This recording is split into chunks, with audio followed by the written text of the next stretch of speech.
어려운 국어 내가 알려줄게 윤혜경 선생님입니다. 오늘은 고려가요 중에 대표적인 작품인 청산별곡이라는 작품을 준비했습니다. 이 청산별곡은 백성의 노래예요. 평민들의 노래인데 그 고려인의 비애와 소망이 어떻게 형상화되어 있는지 그 포인트를 생각하면서 읽어주는 게 필요하겠죠. 작품 들어가기 전에 미리 우리가 체크해야 될 부분이 세 가지가 있는데요. 첫째는 정확한 해석을 바탕으로 해야만 내용 이해 문제에서 틀리지 않을 것이다. 그리고 좀 더 정확한 감상을 할 수 있다라는 거고요. 두 번째는 상징적인 의미의 시어가 꽤 많습니다. 문학성이 뛰어나다는 거죠. 그래서 이 상징적 의미를 정확하게 파악해야만 함축적 의미의 문제에서도 정확하게 이해를 할 수 있고요. 세 번째는 고려가요만이 가지고 있는 형식적 특징이 있어요. 그래서 그 형식적 특징에 대해서도 포인트를 잡고 들어가는 게 바람직하다라고 말할 수 있습니다. 그러면 오늘 선생님이 준비한 청산별곡을 함께 확인해 보겠습니다. 자, 들어가 볼까요?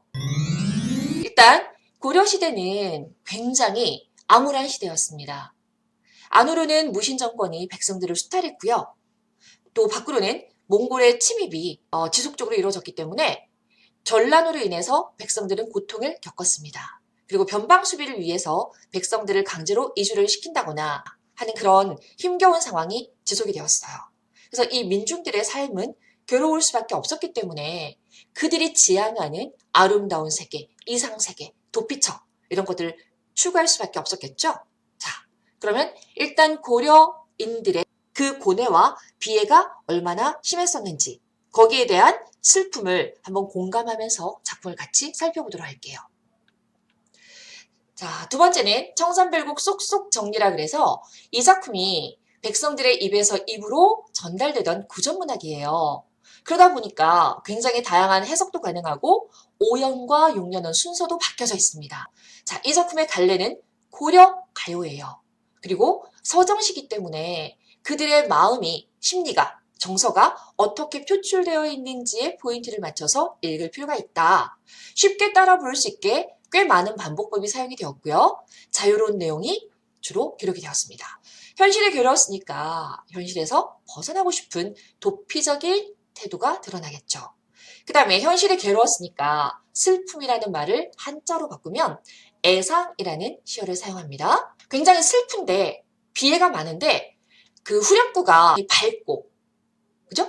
또 즐겁습니다. 그래서 이 부분은 고려인들이 굉장히 낙천적인 성격을 가졌을 거야 라고 해석하는 어떤 빌미가 되기도 하겠죠.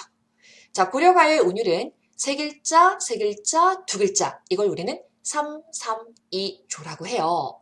고려가요에서 나타나는 기본 특징이고 가실이라는 작품에서도 가실이 있고 이렇게 세 글자, 세 글자, 두 글자가 반복됩니다.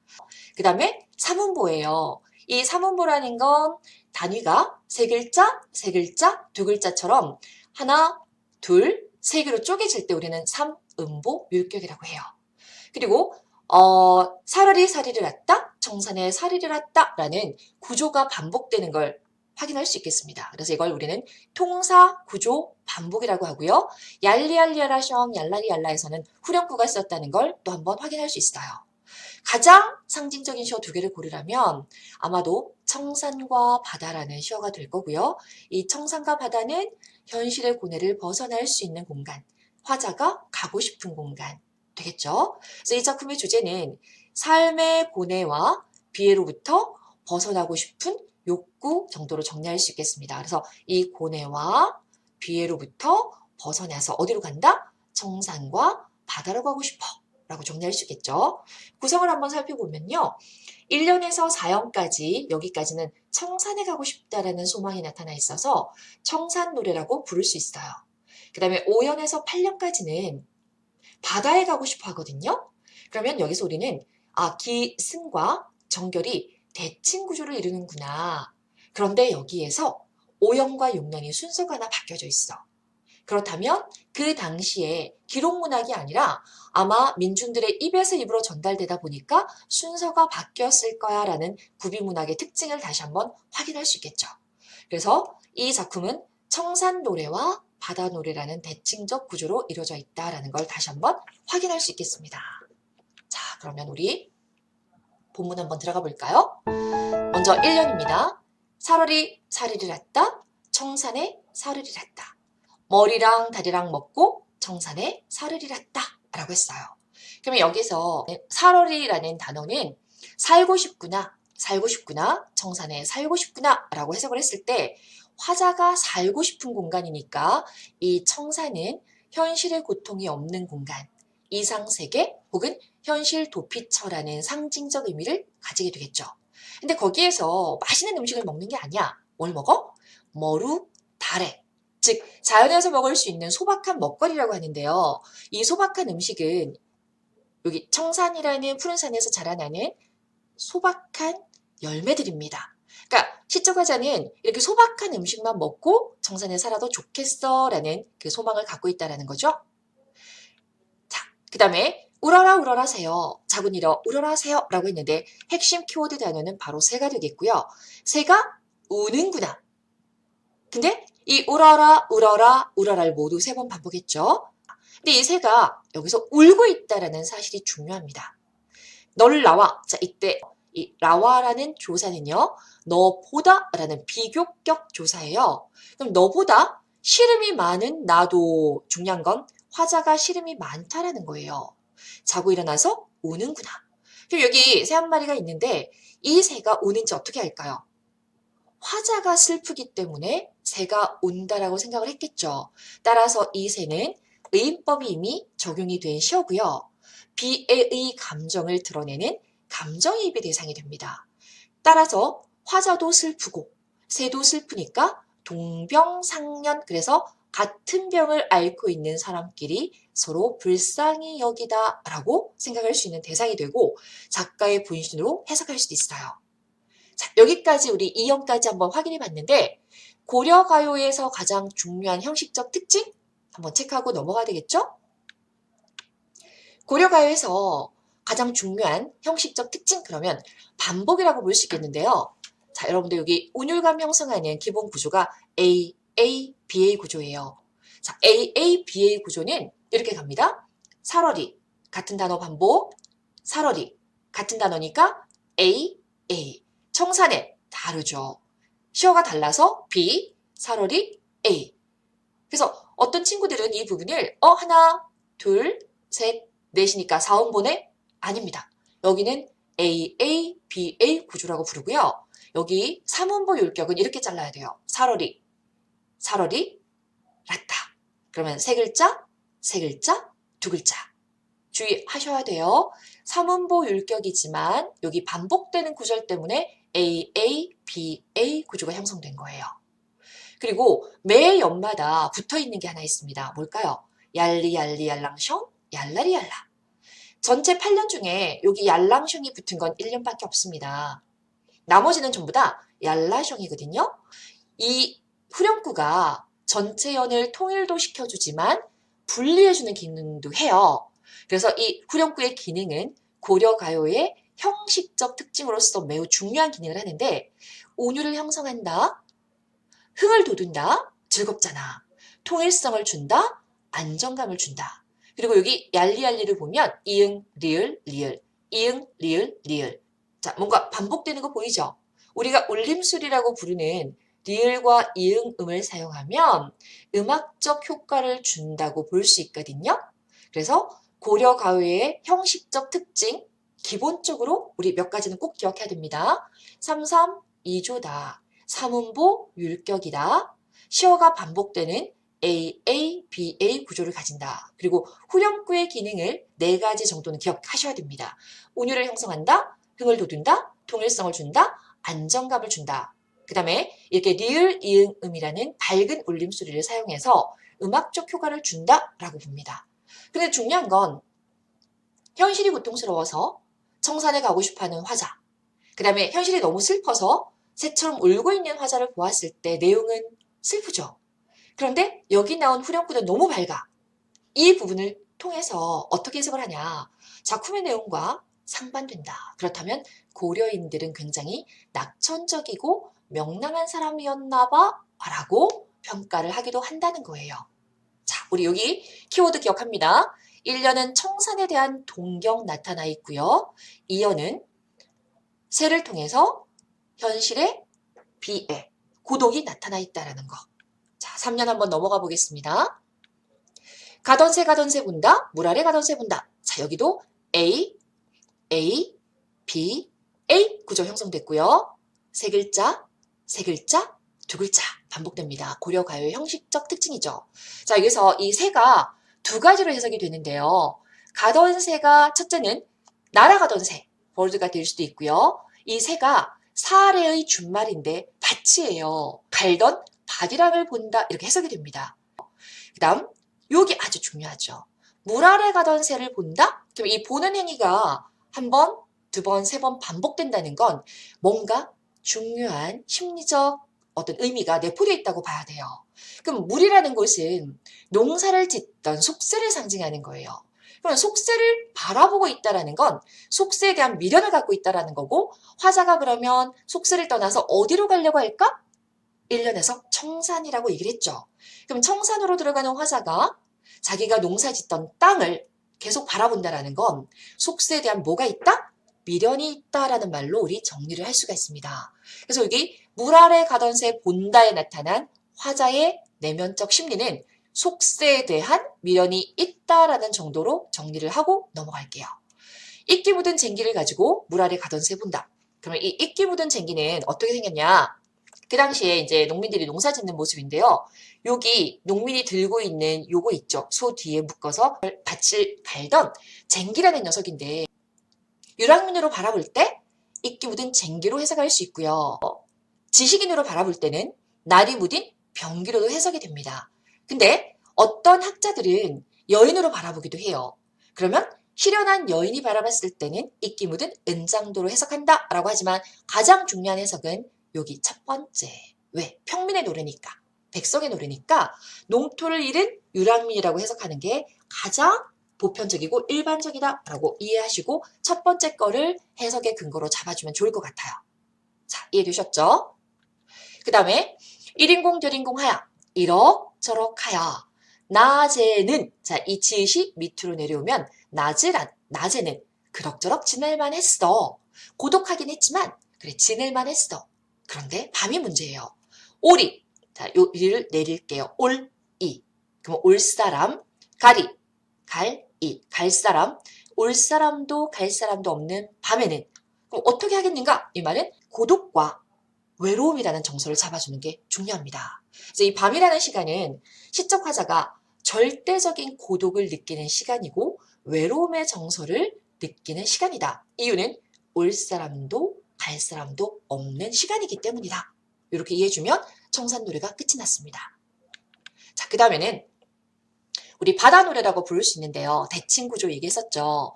근데 1년에서는 아까 사월이가 먼저 나왔습니다. 근데 여기서는 사월이가 6년으로 내려가 있어. 그렇다면 왜 이런 현상이 나타났을까? 생각해 볼까요? 구비문학의 성격이에요. 입에서 입으로 전달되다 보니 이 5년과 6년이 바뀌었어 라고 생각해 볼 수 있는 거죠. 그러면 6년부터 먼저 볼까요? 살고 싶구나. 발알, 자리를 밑으로 내리면 발알이라는 시어가 바로 그 당시에 바다라는 단어였어요. 그럼 이상세계에 살고 싶다?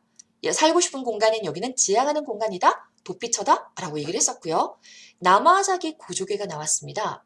이 남아자기 구조개는 바다에서 얻을 수 있는 해초라든가 굴, 조개를 말하니까 소박한 음식이 되겠죠? 그래서 원래는 이 6년이 먼저 해석이 되어야 하나 구비문학의 성격상 5연이 먼저 올라왔습니다. 자, 다시 5연 올라갈게요. 어디에 던지던 돌인가? 자, 어디에 던지던 돌인가? 누구를 맞히던 돌인가? 자, 이 돌이 두 번이나 반복되었다는 건 어떤 의미가 있을 겁니다. 근데 어디에 던지던 돌인지도 몰라. 누구를 맞히던 돌인지도 몰라. 중요한 건 내가 맞았다는 거예요. 미리 내려올게요. 밀이, 미워하다, 미워할 사람도, 괸이, 사랑할 사람도 없이 맞아서 운이노라. 여기가 중요합니다. 그럼 어디에선가 돌 하나가 콩콩콩 날아와서 나를 맞췄어. 근데 이게 어디서 날아왔는지 누구를 맞히려고 던진 돌인지도 몰라. 근데 나는 맞았어. 피할 수 있다 없다? 피할 수 없다. 그래서 피할 수 없는 운명적 비애와 슬픔을 상징하는 시어가 바로 돌이고요. 이 돌은 운명적인 슬픔을 의미한다라고 볼 수 있어요. 6년 다시 한번 복습합니다. 남아자기 굴조개랑 먹고 바다에 살고 싶구나. 그럼 여기서 이 남아자기라는 게 해초를 말하는 거고요. 구조개라는 게 여기 나오는 바위 같은 데 붙어서 사는 굴 말하는 거예요. 그러니까 이렇게 소박한 음식을 먹고 바다에서 살고 싶구나. 그래서 청산을 동경했던 것처럼 바다를 동경하는 거고요. 돌에 맞아서 울고 있는 건 새가 우는 것처럼 대응이 되겠죠. 그래서 이 순서가 바뀌어 있다라는 거 다시 한번 확인하고 그 다음 7년으로 한번 넘어가 볼게요. 가다가 들어라. 자, 이 들어라는 듣노라라는 단어입니다. 가다가 들었어. 애정지, 외딴, 정지, 부엌을 가다가 들었어. 그럼 여기는 청각적 이미지를 들었는데 아직 무슨 소리인지는 모르겠습니다. 사슴이 장대에 올라가서 해금, 우리 전통 악기예요. 해금을 켜는 소리를 듣노라 라고 했습니다. 그럼 여기서 이 사슴이라는 시어가 문제가 되는데요. 사슴이 사람을 잘못 썼을 거야 라는 해석이 있어요. 그럼 사람을 잘못 썼을 거야 라는 건 사람의 잘못된 기록이다. 두 번째는 사슴 분장한 광대가 장대 위에 올라가서 해금이라는 악기 켜는 소리를 듣고 있어 라고 해석할 수도 있겠죠. 물론 악기 연주하는 게 쉽지는 않습니다. 자, 마지막 해석이 이제 문제가 되는 거예요. 이 사슴이 진짜 사슴이라면, 이 진짜 사슴이 장대에 올라가서 악기 연주를 한다고 생각한다면 어떻게 해석이 될까요? 현실이 너무 고통스럽고 절박하니까 이런 일이 일어났으면 좋겠어. 쉽게 말하면 현실에서 불가능한 일이 일어났으면 좋겠어 라는 기적에 대한 소망으로 해석할 수도 있다는 거예요. 자, 여기 보면 사슴 분장을 한 광대죠. 인간이에요. 얘가 얇은 장대에 올라가서 해금악기 연주하는 거 쉽지 않습니다. 두 번째로는 진짜 사슴이 장대에 올라가서 해금 연주하는 것도 쉽지가 않아요. 그래서 여기에 키워드는 어떤 심리이다? 현실이 너무나 절박하기 때문에 불가능한 일이 일어났으면 좋겠어 라는 평민들의 기적에 대한 소망이 중요한 것이다 라는 걸 파악해 주는 게 우리는 가장 중요하다라고 생각할 수 있겠습니다. 자, 마지막 8년 같이 한번 볼게요. 가다가 보니 배가 불룩한 독에 항아리에 설짓, 진한, 독한, 강수, 술을 빚는구나. 자, 술을 빚는 걸 어떻게 알았을까? 냄새가 독한 겁니다. 그러면 술을 빚는 효모 역할을 하는 녀석이 여기 있는 누룩이라는 녀석이에요. 근데 이 누룩이 발효가 잘 됐으면 조롱꽃 모양의 형태가 나타난대. 따라서 조롱꽃 모양의 누룩이 매워서 진해서 독해서 나를 붙잡으니, 자, 여기서 생략된 목적어는 나를이라고 볼 수가 있겠죠. 그래서 나를 붙잡으니 내가 어찌하겠는가. 자, 여기 나타난 화자의 심리, 태도 굉장히 중요합니다. 여러분들 현관문 처리할게요. 그럼 시적 화자는 가다가 불룩한 독에 아주 독한 술을 빚는 냄새를 맡고 이걸 마시지 않고 내가 어떻게 하겠는가? 라고 얘기를 하고 있죠. 따라서 내가 어찌 하리 잊고에 나타난 화자의 태도는 술을 통해서 현실의 고통을 잊고 싶어. 그리고 체념 나타나 있다고 볼 수 있는데요. 이 화자의 그 현실의 고통을 잊는 것은 근원적으로 해소하는 게 아니다. 그러면 일시적인 고뇌 해소에 불과하다라는 거 요거 출제 많이 됩니다. 일시적인 해소인데 완전히 해소되었군 이렇게 함정을 판다는 거죠. 그렇다면 틀리다라고 기억해주면 될 것 같아요. 자, 그래서 이 강수의 기능은 핵심어의 기능은 독한 술인데 현실의 고통을 일시적이나마 잊게 해주는 매개체다라고 정리를 하면 되겠습니다. 자, 그러면 여기까지 우리 청산별곡을 살펴봤는데요. 시어를 통해서 주제를 한번 유추해보는 시간을 가질게요. 자, 시적 화자는 시름이 굉장히 많은 사람이죠. 그죠? 시름. 두 번째는 울고 있는 새를 바라보고 본인도 울고 있다고 말을 하고요. 완전한 고독 느끼는 시간이 나왔었습니다. 그게 바로 밤이라는 시간이에요. 그렇죠? 고독한 시간, 돌에 맞아서 울고 있죠.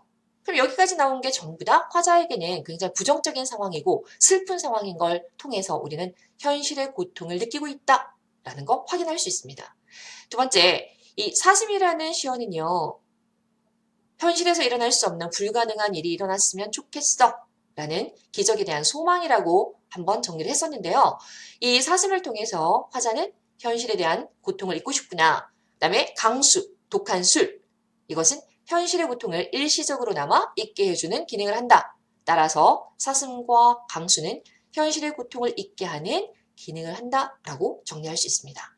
그다음에 이 작품의 가장 중요한 재제, 핵심 소재가 두 가지가 있었는데 푸른 산과 바다는 화자가 지향하는 이상세계 혹은 현실에서 벗어나고 싶은 도피처, 마음의 안식처 정도로 정리를 한다면 작품의 주제는 삶의 고통과 비애로부터 벗어나서 편안하게 살고 싶은 소망을 드러낸 작품이다 라고 주제를 정리해 볼 수 있겠습니다. 지금까지 배운 이 내용을 바탕으로 퀴즈 풀어보는 시간을 가질게요. 자, 여러분들도 선생님과 함께 읽으면서 바로 대답이 나올 수 있게끔 직독직해를 했으면 좋겠습니다. 자, 1번. 현실과 대조되는 공간이자 이상향을 의미하는 시어 두 개는 기억나죠? 청산, 바다. 자, 2번. 화자와 같은 처지에 있는 자연물, 화자의 감정이 이입된 시어는 그럼 우는구나, 우는구나. 다음에 새라는 단어가 기억날 거예요. 기적이 일어나기를 바라는 화자의 마음 하면 먼저 뭐가 떠올라야 되죠? 사슴이 떠올라야 됩니다. 그래서 사슴이 장대에 올라 해금을 혀거를 듣노라. 기억나죠? 4번. 화자의 고통을 잊게 해주는 소재, 매개체는 두 글자입니다. 강수.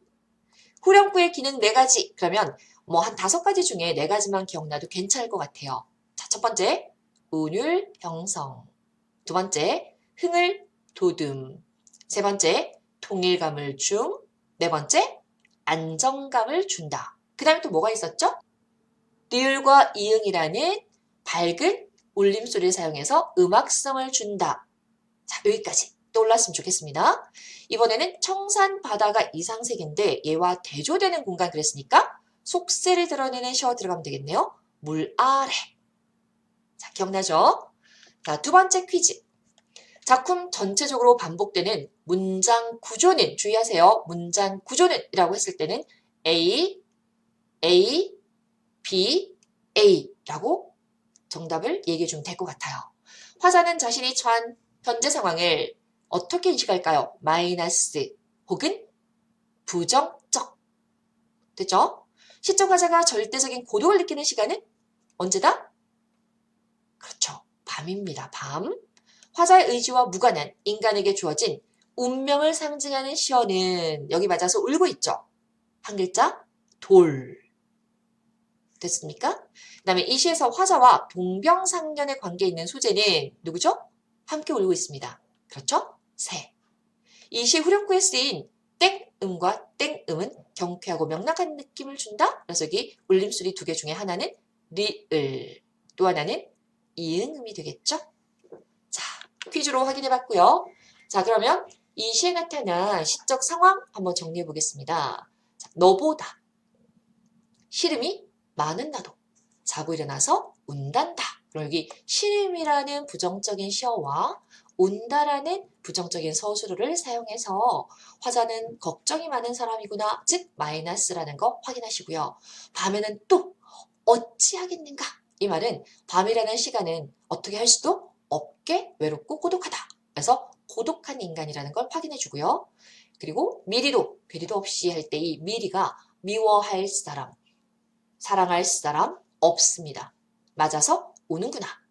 그럼 여기는 피할 수 없는 운명적 비애를 가진 사람입니다. 따라서 시적 화자의 상황은 굉장히 부정적이다, 고통스럽다. 그래서 부정적 현실을 여러분들이 잡아주면 될 것 같아요. 자, 이 상황 속에서 대응하는 화자의 태도는 그럼 극복 의지가 있을까? 그걸 한번 알아볼 필요가 있는데요. 살고 싶구나, 살고 싶구나, 청산에 살고 싶구나 해서 이 청산은 동경의 대상이자 소망의 표현이라 라고 볼 수 있고요. 가다가 보니 배가 불룩한 독의 항아리에 독한 술을 빚는구나. 이 술을 내가 마시지 않고 어떻게 하겠는가? 그래서 현실의 고통을 잊고자 하는 소망과 체념이 나타나 있다라는 게 화자의 태도였습니다. 따라서 화자는 삶의 고통 속에서 이상적 공간에 살고 싶은 소망을 보이기도 하고 현실의 고통으로부터 벗어나고자 하는 욕구를 보이기도 하고 체념하는 태도를 보이기도 한다라고 정리 한번 해볼게요. 자, 이제 총정리. 처음부터 선생님이 시어의 상징적 의미가 다양해서 함축적 의미를 잘 파악해야 된다고 얘기를 했었어요. 자, 이 살을 잃었다는 두 가지만 확인해 보겠습니다. 청산에 살고 싶다. 소망의 의지적 표현이다. 청산에 들어가서 살았어야 되는데 그렇게 하지 못한 것에 대한 후회의 정서. 자, 가던 새는 기억나죠? 날아가던 새 혹은 갈던 밭니랑 두 가지. 따라서 이 날아가던 새는 화자의 슬픔을 위로해주던 유일한 벗이 날아갔다 라고 보기도 하고 진짜 새라고 생각할 수도 있어요. 자, 두 번째, 얘를 살이라고 해석한다면 평화롭게 농사를 짓던 밭니랑 따라서 과거에 대한 그리움을 불러일으키는 매개체가 되기도 합니다. 물 아래 냉청산과 바다, 이 이상세계와 대조되는 소재였고요. 속세에 대한 미련을 갖게 하는 대상이다. 혹은 새가 날아가는 방향으로 바라보기도 합니다. 자, 8- 사슴이, 이 사슴이 나온 순간 여러분들은 화자의 정서 아주 중요하게 한번 떠올려야 돼요. 흥겨운 놀이판을 바라보는 고독감 이렇게 해석하기도 하고요. 사슴이 장대에 올라가서 해금을 켰대. 불가능해. 따라서 불가능한 일에 대한 소망 이렇게 정리하기도 합니다. 잉 묻은 장글란 한 세 가지로 해석이 된다고 했어. 그러면 이끼 묻은 쟁기. 유랑민으로 바라보자. 이때 유랑민은 농토를 잃은 상실한 백성이다. 그래서 가장 보편적인 해석으로 생각을 했었고요. 날이 무딘 병기. 그래서 지식인의 노래로 보기도 하고 이끼 묻은 은장도에서는 실현한 여인으로 바라보기도 한다. 그래서 화자를 어떻게 해석하는가에 따라서 세 가지로 나누어진다라는 거 기억해주면 될 것 같습니다. 자, 그리고 얄리얄리얄랑숑 얄라리얄라는 매 연마다 반복되는 후렴구였고요. 이 후렴구가 두 가지 해석이 있는데요. 하나는 구비문학의 성격이었을 것이다. 또 하나는 내용에 비해서 너무 상반되니까 조선시대에 기록되면서 궁중에 편입되면서 붙여졌던 구절일 거야 라고 보기도 합니다. 하지만 더 중요한 건 후렴구의 기능이에요. 운율 형성한다, 흥을 돋운다, 통일성을 준다, 안정감을 준다. 그 다음에 음악적 효과를 준다. 그래서 작품의 내용과 상반된 것을 통해서 고려인들은 굉장히 낙천적이고 명랑한 성격의 소유자였을 거야 라는 걸 추론할 수 있다 라고 정리했었습니다. 자, 그렇다면 시적 화자에 따른 다양한 해석 마지막으로 한 번만 더 정리하고 총정리로 넘어갈게요. 몽골의 침략이나 무신 집권기의 수탈이라는 내우외환. 자, 내적으로도 걱정이 많았고요. 외적으로도 우환이 있었던 그 시기에 삶의 터전을 버리고 유랑민으로 전락하게 된 민중의 애환을 담은 노래야. 그렇게 바라볼 때 화자는 유랑민이다 라고 판단하는 거고요. 자신의 뜻을 펼칠 수 없는 지식인이 속세에 대한 번뇌를 버리고 나는 자연에 들어가서 살래 라고 노래했다. 이렇게 바라볼 때 우리는 지식인의 노래라고 해석을 합니다. 세 번째는 실현의 슬픔을 잊고 자연으로 도피하고자 하는 여인의 노래다 라고 봤을 때 실현한 여인으로 해석하기도 합니다. 자, 여기까지 우리 청산별곡 꼼꼼하게 제대로 한번 분석을 해봤는데요. 그렇다면 마지막으로 우리 청산별곡의 특징을 정리해보고 마무리해볼까요? 자, 청산별곡은 3-3-2조의 사문보 율격을 갖고 있었다. 매 연마다 후렴구가 있어서 연을 분리해주거나 통일해준다. 그 다음에 AA, BA 구조라는 문장 구조가 반복되어서 온유를 형성하더라. 후렴구에는 리을 음과 이은 음의 울림소리를 반복함으로써 이 작품의 음악성을 형성하더라. 그리고 세를 의인화해서 감정이입의 기법을 썼고요. 반복이나 상징, 의인, 비교라는 다양한 수사법을 사용해서 문학성을 높이고 있더라. 고도의 상징적 시어를 사용했습니다. 정산, 바다, 돌, 사슴. 여러분들이 이 각각의 시어가 가지는 특징을 정리를 하실 수 있어야 돼요. 이상향, 피할 수 없는 운명, 기적을 소망. 따라서 당대 평민들의 삶의 고뇌와 애환을 진솔하게 노래한 작품이다 라고 정리할 수 있겠죠. 자, 여러분 수고 많으셨고요. 우리 다음 시간에 다른 작품으로 또 만날게요. 바이.